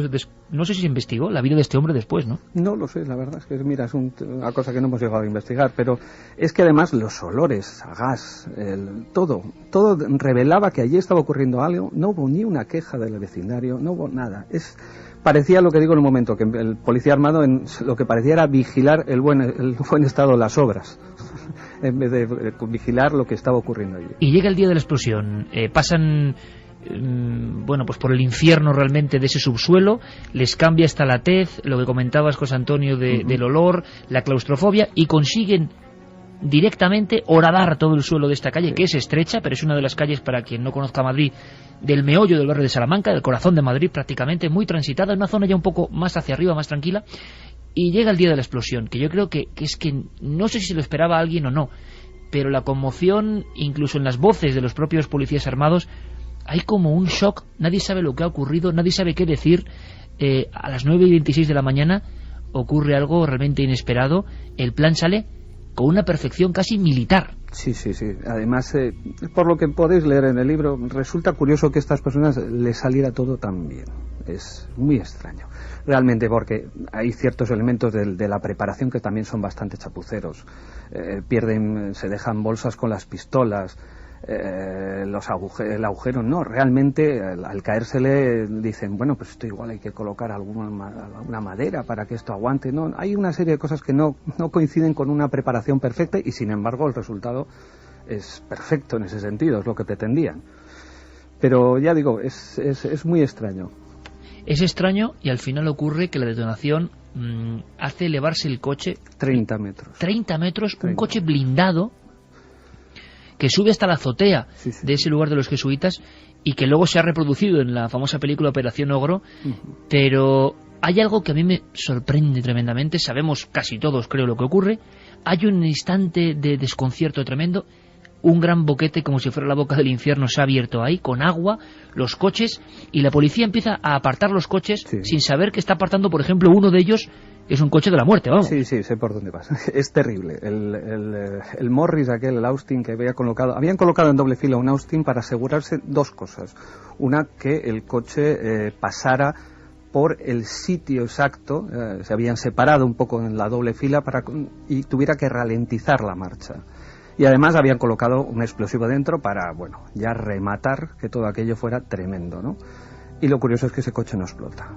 Y ese coche permanece ahí después del atentado, lo mueve la policía, va a un depósito que, como ponemos en el libro, se llama La Bombilla, que resulta irónico que se llama La Bombilla, y permanece hasta que en la rueda de prensa que dan los mismos de ETA días más tarde cerca de Burdeos, dicen, oigan, que ahí hay un coche que no ha explotado. Y ese coche estuvo ahí, o sea, pudo ocasionar algo muchísimo más grande, pudo ser el atentado murieron 3 personas, pudieron morir muchísimas más. El mismo hecho de que el coche, y esto no es cuestión cinematográfica, José Antonio, quedase durante unos segundos en perpendicular prácticamente a la cornisa, debatiéndose entre caer de nuevo a la calle o al patio, podría haber provocado otra tragedia, caer ese coche inmenso de nuevo hacia el público, ¿no? Sí, además, de todas maneras, ellos dicen que lo que intentan es que el atentado se circunscriba a la figura de Carrero, a sus acompañantes. Pero lo cierto es que la explosión también afectó a la casa, al inmueble de Claudio Coello 104. De hecho, se cayeron paredes. No hubo heridos graves en el momento, pero, tanta idea de que eso solo afectara a Carrero es imposible. No tenían, yo creo que sinceramente, aunque se piense que habían calculado muchas cosas, no tenían una idea real del material, de la cantidad de material que se metía ahí dentro. Claro, y además en una calle tan estrecha, según tengo entendido, incluso algunas de las paredes del inmueble caen sobre las niñas, las hijas del portero. Exactamente. No resulta nada grave luego lo de las niñas, pero efectivamente cayeron. Es que era imposible que fuera de otra manera. Bueno, hasta aquí los hechos, los acontecimientos que son parte de la historia de España. Y es algo tan extraordinario, es un electroshock en la nación, cambia un tiempo, que empieza la teoría de la conspiración, que además, como ocurre con muchas otras historias, como la que va a venir en la tercera hora, Alternativa 3, ese es el código, Alternativa 3, otra historia de conspiración increíble, está a nivel global, mundial. Va pasando el tiempo y uno se da cuenta de que hay cosas que no encajan. Santi, se sabe que Carrero en persona, o eso dice la viuda, recibe esa noche una llamada. Sí, la verdad es que a raíz del asesinato del almirante Carrero hay mucha gente que empieza a hacerse preguntas. Una de ellas es la propia viuda del almirante, doña Carmen Pichot, ya fallecida, que empiezan a escamarle una serie de cosas, y de hecho está registrado en diversos libros. A partir de ese momento experimenta un marcado alejamiento del régimen, una seria decepción. La viuda empieza a sospechar. Sí, lo primero es ese célebre discurso de Franco, que, lamentando la muerte del que había sido su primer ministro, su presidente del gobierno y gran colaborador durante muchos años, cuela esa frase más o menos inexplicable de no hay mal que por bien no venga. ¿Qué bien podía venir de aquello? Realmente, si había una figura que molestaba a todo el mundo en aquel momento y estaba en cierto sentido marcada para morir, era Luis Carrero Blanco. Porque realmente no es casual que, por ejemplo, esa serie de la transición empezase con el asesinato de Carrero Blanco, porque probablemente si no hubiese muerto Carrero Blanco no hubiese habido transición. Era el sucesor oficial de Franco, al menos en espíritu, no como jefe del Estado, que ya estaba designado el entonces príncipe de Asturias, sino que era el guardián, digamos así, de las esencias del régimen. ¿Pero y qué le dicen por teléfono, Santi? A eso voy. Aparte de eso, otra cosa que escama a Carmen Pichot es que al día siguiente el ministro de la Gobernación, el equivalente a nuestro ministro del Interior, el responsable de la seguridad personal de Carrero Blanco, no solamente no es destituido, sino que coge el puesto de su marido y es designado presidente del gobierno, Arias Navarro. Pero eso le hace recordar una llamada telefónica que tiene lugar exactamente la noche anterior al asesinato. Y es que Carrero Blanco sí había recibido por parte de los servicios de inteligencia rumores de que podía estarse atentando contra su vida. Pues bien, esa misma noche el coronel Quintero, un altísimo cargo del CSID, le llama y le dice: almirante, el comando está controlado. Ya puede estar tranquilo, en teoría.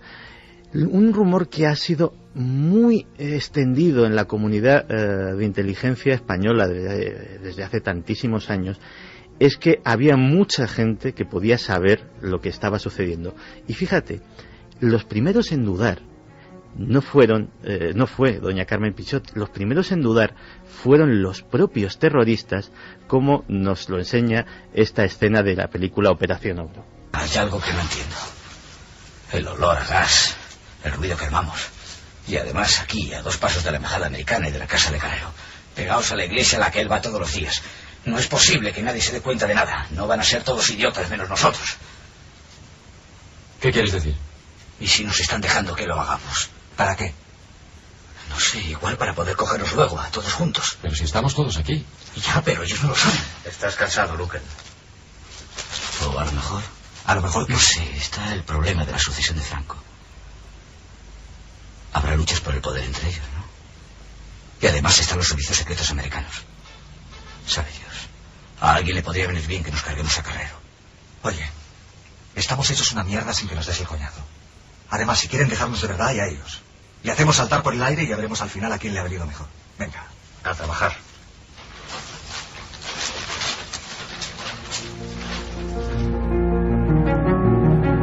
La increíble historia de la Operación Ogro, el asesinato del presidente del gobierno español en la calle Claudio Coello hace ahora 37 años, se van a cumplir. José Antonio, es cierto que los terroristas estaban en un piso, en uno de los pisos que tenían francos en la calle o por la zona de Aluche, y se sabe o se intuye, ya en esta parte de la conspiración, digamos, que había conversaciones telefónicas que habían sido interceptadas y en el fondo la idea global de que nadie hizo nada, nadie movió un dedo. Yo, después de... Mira, lo curioso de todo esto es que en cuanto rasgas un poquito en esta historia, empiezan a salir informaciones por todos lados. Y además informaciones que todas van en la misma dirección. Que allí, durante aquella época hubo mucha gente que se tapó los ojos, los oídos y la boca. O sea, yo lo que ha estado comentando Santi... había ocurrido otras veces, ha habido atentados, otros magnicidios contra presidentes de gobierno, y en esos casos al día siguiente ha dimitido el presidente, el ministro de Gobernación, el ministro de Interior. Pues no, en este caso se le premia con la presidencia de gobierno.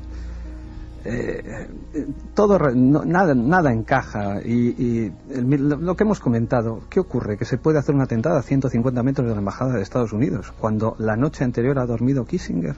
Ese es otro de los elementos fundamentales de la historia de la conspiración, ¿no, José Antonio? Es decir, ha venido Kissinger, ha hablado con Carrero, algo ha pasado y justo después ocurre el atentado. Imaginamos, por lógica, que en plena Guerra Fría la visita de Kissinger, el hombre prácticamente, podemos decir, del poder en Estados Unidos, habría motivado una vigilancia extrema. Efectivamente, y nadie se da cuenta de que por donde pasa el presidente todos los días están esos obreros que nadie conoce. Es que la sede de la CIA además está en la propia embajada, estaba en la propia embajada. Y habían venido policías ex profeso ante la visita de Kissinger a vigilar la zona y a ver la situación de seguridad.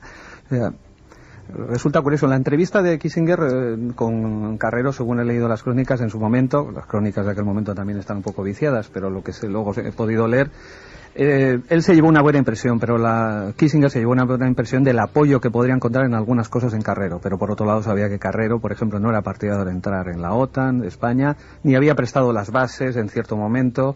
Así que era un elemento que les incomodaba también bastante. Sí. Se ha hablado mucho, Santi, de la crispación que existe entre esos dos mandatarios. Sí, la entrevista no se desarrolla en términos para nada cordiales. Pensemos que en aquella época de Guerra Fría, si había una debilidad en el frente europeo del bloque norteamericano, eran Portugal, España y Grecia, que eran tres dictaduras que no encajaban con el modelo liberal que que estaban intentando imponer en todo el mundo, y que, bueno, la misión de Kissinger en España, sobre todo esa conversación con Carrero Blanco, tenía dos objetivos fundamentales y parece ser que no se pusieron de acuerdo en ninguno de los dos. El primero, el evidente, que era propiciar una apertura en España, que sí que hizo una especie de dicta blanda a partir de la entrada en el poder de Arias Navarro, pero que con Carrero hubiese sido completamente imposible. Otra menos conocida era el incipiente programa nuclear español. Había ya un reactor experimental de plutonio en la propia ciudad universitaria, que eso también es otra historia que también tiene mucho de valle inclanesco, entre otras cosas porque los residuos se descargaban al alcantarillado de la ciudad de Madrid, o sea, muy propio de la época también. Y esa central, ese reactor trabajaba con plutonio y estamos en un país que tenía las mayores reservas de uranio natural de Europa en aquel momento, con lo cual no era en absoluto descabellado que España hubiese llegado a tener una bomba atómica, máxime cuando un feliz o un infeliz accidente como el de Palomares había propiciado al parecer acceso a muchos de los secretos nucleares de los norteamericanos. Esa entrevista no sale en absoluto nada bien, y a partir de entonces, que no olvidemos que la muerte de Carrero Blanco ocurre justo al día siguiente, es decir, la entrevista ocurre el día 19 de diciembre, Carrero muere el 20, y a partir de entonces sí que empiezan a surgir rumores sobre la intervención de la CIA, de los norteamericanos, etcétera, etcétera, en este asunto. Y, como muy bien decía nuestro contertulio, había mucha gente que se tapaba ojos y oídos, pero hubo una persona dentro del régimen, que era Fernando Herrero Tejedor, el fiscal del Tribunal Supremo, que estuvo investigando esto.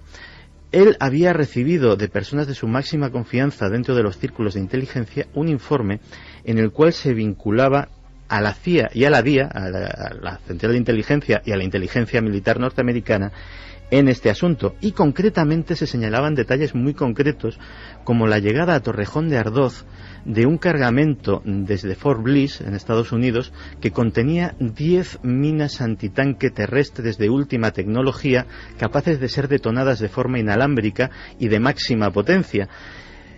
Al parecer eso podría haber sido parte del cargamento mortal que se colocó en aquel agujero. Lo realmente curioso, y que también ha servido de hilo a los conspiranoicos, es que Herrero Tejedor muere apenas un año después en un extrañísimo accidente de tráfico en el kilómetro 104 de la carretera de la Corona. Sí, le arrolla un camión, si no me equivoco. Sí. Curiosa simbología, ¿no? Pura casualidad, pero kilómetro 104 y Claudio Coello 104, ¿no? 104, sí. Vamos a hacer una cosa, Santi. Has podido hablar con un buen amigo de este programa, comandante Fernando San Agustín, uno de los dirigentes de los servicios de inteligencia españoles durante varias épocas, y una persona que sabe mucho y que tiene bien contarnos cosas de vez en cuando. Sí, y Fernando San Agustín nos ha hablado sobre todo de cómo era el ambiente de inteligencia y el ambiente de la alta política en aquellos momentos, y sobre todo de las repercusiones que tuvo para esos ambientes aquel acontecimiento tan dramático. Que ellos habían conseguido matar a lo que para ellos era un obstáculo, para ellos era un símbolo del régimen franquista. Para los demócratas más convencidos y más partidarios de acelerar el proceso, se había quitado, desgraciadamente, un obstáculo que hubieran preferido que se hubiera quitado de otra manera. Y luego, realmente, tuvimos que llegar a la conclusión que, desgraciadamente, como tantas veces en la historia, la muerte de un personaje acelera el cambio, y acelera el cambio a veces para bien y a veces para mal. En este caso, parecía que el cambio se iba a acelerar para bien. Hubo un altibajo, naturalmente, pero ya todo el mundo se ha dado cuenta que el obstáculo firme y riguroso que suponía según ellos, para la llegada de la democracia, pues se había quitado. José Antonio, en las investigaciones que habéis seguido efectuando, los que os interesa este asunto, la gran conspiración española, una de las grandes conspiraciones, habláis en vuestro libro de algunos documentos desclasificados donde se revela un poco más o menos esta sensación general, ¿no? Sí. Que Carrero sobraba del mapa y esto se ha desclasificado ahora y llevaba como 30 y pico años o 40 años oculto. Sí, es una nota de la Embajada de Estados Unidos al Departamento de Estado de Gobierno estadounidense del 71, desclasificada en el 2008, en el que dicen que el mejor resultado que puede surgir es la desaparición de Carrero, que desaparezca de escena, literalmente. Y eso viene en un documento de 1971. Exactamente, desclasificado en el 2008.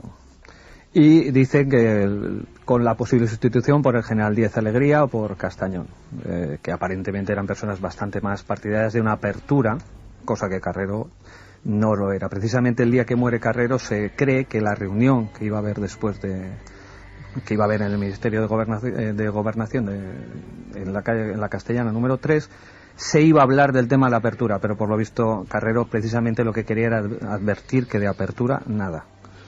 Qué curioso, porque hay un momento en que incluso el presidente Suárez afirma, si no tengo mal entendido, José Antonio, que no sabían si detrás de todo esto estaba la CIA o los rublos de la KGB, de alguna forma, dice, ¿no? Dice una frase que es, pese a los años que he pasado en el gobierno, o no sé si ETA cobra en rublos o en dólares. Y esa sensación, Santiago, se ha mantenido en todo este tiempo. Creo que esto del documento del 2008... En fin, es que hay cosas que se cuentan. Es lo que pasa con Estados Unidos. Por un lado, en mi opinión, que me parece maravilloso, ¿no? Que es que desclasifican sus documentos y que salen. Pero un documento que lleva 37 años en secreto y que ahora habla de la desaparición de Carrero Blanco era interesante o favorecía, claro, a ojo de buen cubero a uno le estremece porque dice, ¿qué está pasando aquí? ¿Qué sabremos en un futuro de lo que está ocurriendo ahora, dentro de 37 años, en otros documentos, ¿no? Pero al mismo tiempo, y en el bloque del Este, ¿qué sabrán? Ellos ya ni desclasifican, vamos, ¿qué habrá ahí de secreto? Pues siempre ha habido esa doble balanza, y yo no sé si especialistas como San Agustín, o personas que tú has entrevistado, ¿con qué se quedan? Casi nadie parece que apuesta por el atentado puro y duro, tal y como nos ha contado la historia. No, y de hecho, según se han ido sabiendo cosas, incluso del seno de la propia ETA de la época, pues parece ser que hay personajes ajenos a la organización que son los que de alguna manera coadyuvan, pues por ejemplo, a que se conozca que Carrero Blanco es un sujeto tan meticuloso en su rutina y tan poco escrupuloso, ¿no? Exactamente, y tan poco escrupuloso en su seguridad. Incluso se habla de personas extranjeras y no se deja caer más. Una tesis que también circuló en su día entre los servicios secretos españoles es que el servicio secreto francés, que podía tener algún tipo de interés oculto, hubiese tenido algo que ver o hubiese sido utilizado como corresponsal por la propia CIA, porque es una práctica que muchas veces lo hemos dicho aquí, los servicios de inteligencia grandes como la CIA o el KGB, operaciones de este tipo no las llevaban a cabo directamente, sino que por ejemplo en el caso del KGB se utilizaba mucho al servicio secreto búlgaro o al servicio secreto de Alemania Oriental, y en el caso de la CIA los servicios secretos tanto franceses como británicos eran los utilizados para este tipo de cosas. Pero fíjate que en el marco histórico la cosa tiene hasta su cierto sentido, porque hemos dicho tres lugares: España, Grecia y Portugal. Curiosamente, en el caso de España precisamente es en el que hay más dudas o en el que está la cosa más velada por la conspiración, pero siempre también se ha sabido o se ha rumoreado que tras la revolución de los claveles en Portugal hubo una importante acción de la Central de Inteligencia norteamericana y que tras el derrocamiento de la Junta Militar en Grecia, pues 3/4 de lo mismo. Con lo cual parecía que esa operación de democratizar los restos dictatoriales que quedaban en Europa para hacer un bloque occidental más fuerte, pues de alguna forma le salió muy bien gracias a la ayuda voluntaria o involuntaria de ETA. ¿Te ha contado más cosas, San Agustín? San Agustín me ha hecho una pequeña revelación que voy a compartir ahora con vosotros. Yo no creo que ayudaran. Yo no creo que ayudaran en absoluto. Pero de alguna manera mantengo la sospecha de que algo sabían, que quizás no sabían todo, no sabían con quién y tal, pero yo creo que algo debían saber. Y naturalmente es cierto que los servicios de inteligencia por aquel momento, desgraciadamente, no estaban en sintonía con un montón de servicios de inteligencia, ni con los americanos, ni con los franceses, ni con ninguno. O sea, Lo que sí es una maravilla es escuchar muchas veces las historias de Fernando San Agustín en muchos de los grandes misterios españoles, que no es cuestión de conspiranoia, no, sino que luego cuando uno, como ha dicho José Antonio Pastor, rasca un poco, se da cuenta de que en las páginas importantes de la historia siempre hay áreas que se escapan por completo de lo lógico, ¿no?, de lo convencional. Sí. Yo le hago una recomendación a nuestros miles y cientos de miles de amigos que nos escuchan por podcast, que es que esta frase del coronel San Agustín la rebobinen y la escuchen un par de veces. A lo mejor le cogen más sentido. Yo no sé qué opina nuestro público sobre ese acontecimiento tremendo que cambió nuestra historia y que parece que bueno, pues que hubo muchas cosas en la tramoya.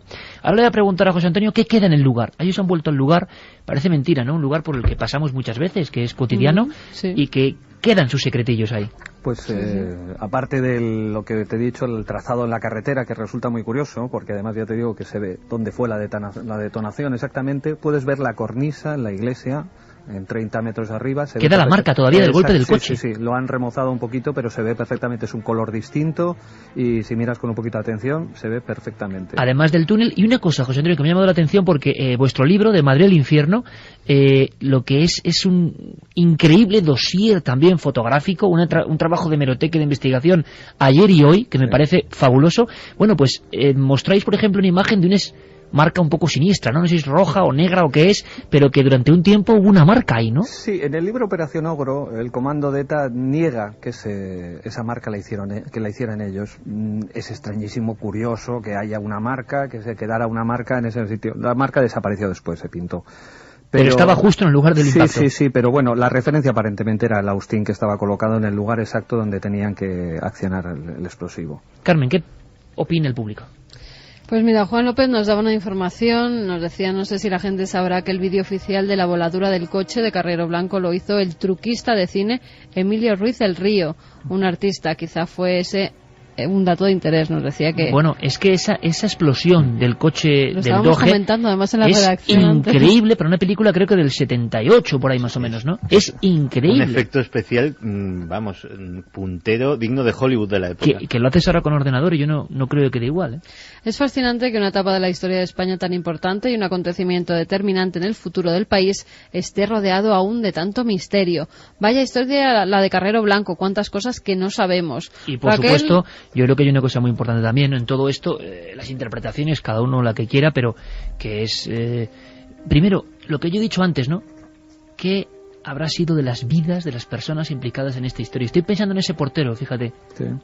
¿Qué habrá sido eso? Es un libro ese, José Antonio. Sí, lo tengo en cuenta. Que sí, es una historia, porque claro, el hombre en cuya casa ocurren los hechos y no se entera de nada. Tremendo. Y también nuestro recuerdo, evidentemente, porque son personas que saltaron por los aires y los mataron. Oye, que me parece al conductor, a Carrero y al otro, me parece terrorífico, ¿no? Sí. Y eso queda claro. Raquel Gutiérrez nos decía justamente esta tarde he estado hablando con mi familia del atentado contra Carrero y como dice Iker, la casualidad no existe. Sergio Sánchez apuntaba que cuando se firmó el Pacto de Madrid, Franco era útil para luchar contra la URSS, pero en el 73, con los rusos incapaces de avanzar, Franco y su régimen ya no eran necesarios a USA. ¿Por qué alargar el régimen? Oye, por cierto, Santi, la viuda me contabas, yo no sé si luego ya falleció tiempo después, sí, ya falleció. Se convirtió en eso, en una especie de chin en el zapato que denunciaba cosas que no estaba de acuerdo con lo que había pasado y ella es la que pensaba que algo había por detrás. No, Carmen Pichot fue una mujer muy discreta y sí que concedió pues a escritores que han escrito temas de la transición, concedió entrevistas y en petit comité.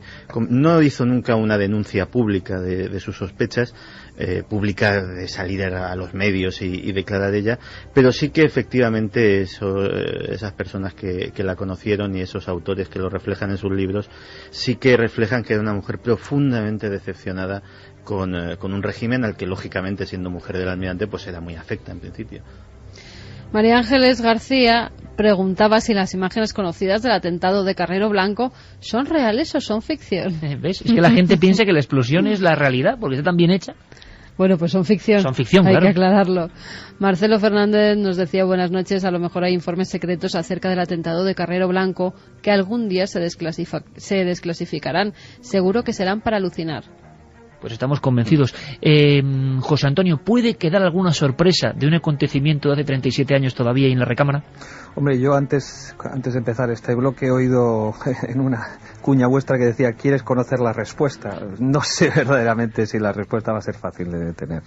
Hay demasiadas cosas. Incluso se cuenta que en el juicio del 23F, muchos años después, hubo un militar que en un impasse del juicio dijo, bueno, si ustedes siguen tirando de la cuerda y si me siguen metiendo en todos estos líos, yo también puedo tirar de la cuerda y contar dónde estaban muchos el día 20 de diciembre del 73. Eso lo he llegado a oír.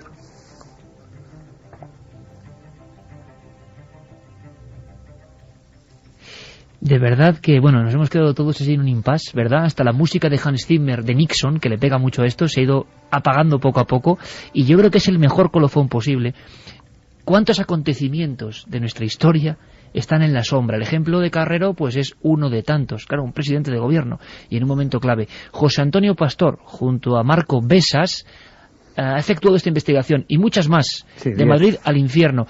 Hablaremos de este libro y yo os planteo desde ya, José Antonio, sí, que hagamos alguna cosa comentando algunos de los casos. Felicidades por el libro. Muchas felicidades gracias por ese capitán Sánchez que da miedo mirando a través del tiempo y el espacio, el crimen del capitán Sánchez. Habéis conseguido cosas tan bonitas y tan macabras al mismo tiempo como los objetos que había en la famosa historia de la casa de la mano cortada. Eso fue fantástico. De tanto tiempo hemos estado ahí nosotros, sí, y yo nunca había visto, tengo que decirlo, las cabezas de perro dentro de las ollas y mil cosas. ¿Sabes lo que pasa, José Antonio? Se lo dices a Marco, que a mí me emociona cuando hay un buen trabajo periodístico.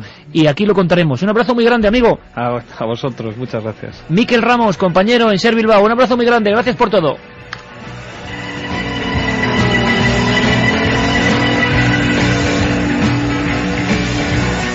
Pues, ¿qué puede venir en la tercera hora?